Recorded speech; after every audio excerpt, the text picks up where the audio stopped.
Okay, and here's your jumpers run from Saturday.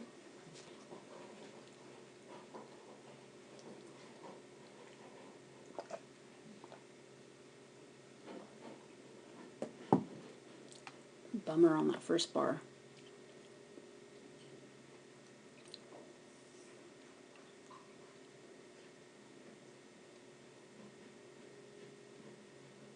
That was good.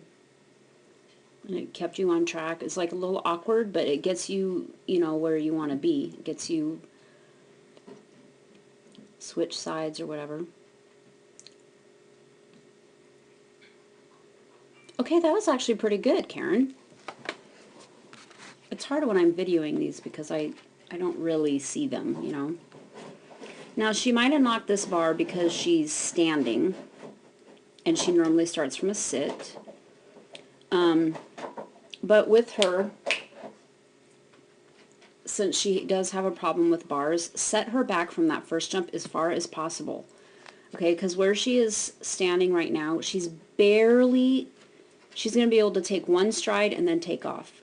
So if she misjudges that at all, you know, the bar could come down. So go ahead and set her way back here.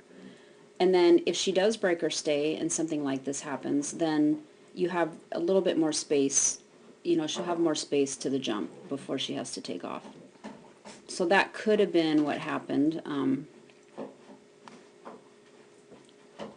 Let's see. Yeah, see, she took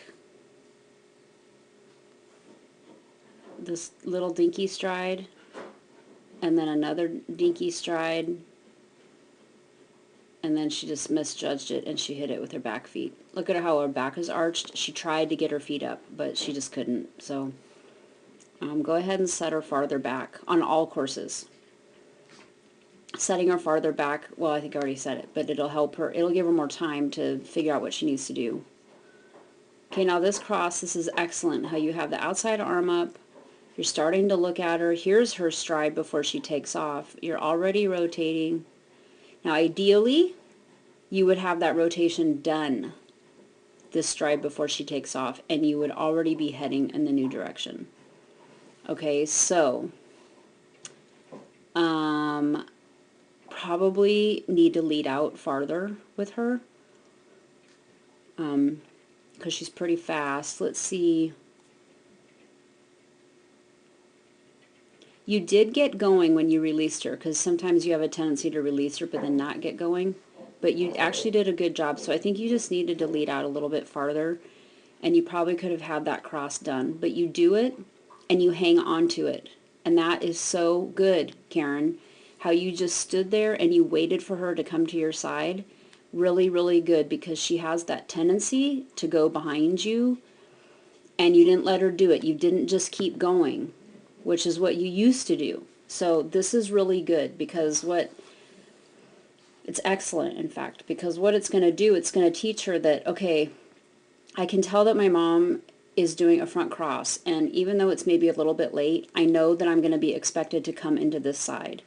And so even if she gets the cue late, I mean, she really goes out and around and comes out. But what might happen is if she figures out that, no, she's going to stand there and wait for me to come to the correct side. She may not go out quite as far. You know, she may kind of go like this instead.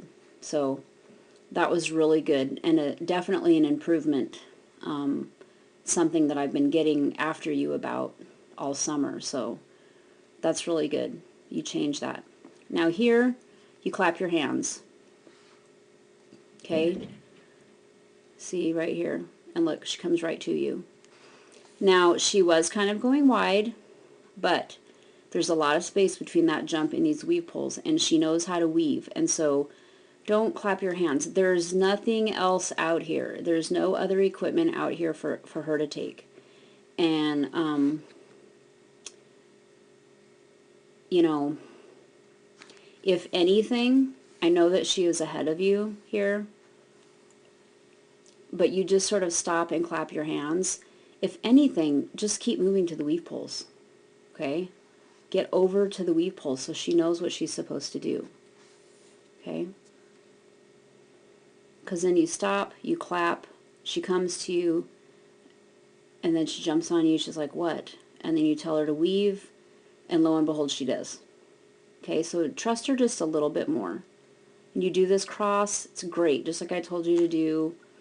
A little awkward, but it gets you on the correct side of where you want to be. Okay, so she knocked that double, but let's watch your arm that's up. Okay, watch your arm. And there the bar came down. When your arm comes down, the bar comes down. Okay, watch it again. So smooth arms, okay? They see where your arm is right now, how high it is. You could probably run around the course like that, okay, without it going up and down.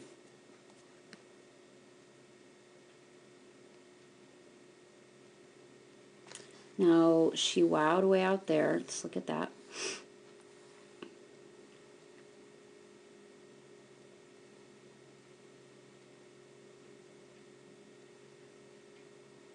I don't know what was over there. Oh, the tunnel. The tunnel was over there. Okay. So, I don't know if you foresaw this as being a problem or not. The tunnel is pretty far away, though.